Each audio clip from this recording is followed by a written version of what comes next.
巴黎奥运就要到啊！台湾目前已经伫咧15个项目摕到52席奥运参赛资格，其中羽毛球的这个项目是摕到6个席次。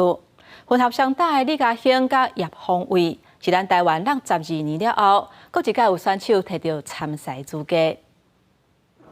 第2楼观众会亲亲帮学校特制巴黎奥运加油布条啊！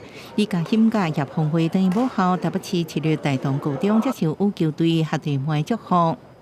有一点传承的概念吧，就是让大同的，就是学弟学妹觉得说，不是只有高中生家族，或是就是可能在国内仅限于国内，但我们国际赛甚至我们还能参加到奥运。就回来母校看着他们练球，就回想到自己小时候努力的样子。现在小朋友们也这么努力，那我们当他们的目标，那我们就要更努力。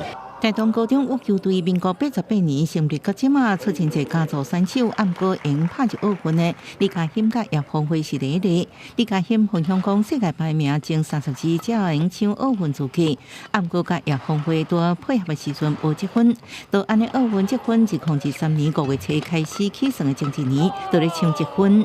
我们就是到处飞，然后而且那时候刚好疫情。我们一出去，我们就是飞了1个月。像这1个月出去的时候，你不小心受伤、感冒，那怎么办？你也不能休息啊。赛程都排出来了，报名也报了，饭店也订了，那你怎么办？你只能硬着头皮就是上去啊。这边2年抢积分真辛苦，4月底奥运积分排名第12，确定摕到奥运门票。目前上升积分阁提悬到第10名，都要去拍奥运。两人讲，这是对这几年来肯定，也是人生阁进一步的新目标。记者综合报道。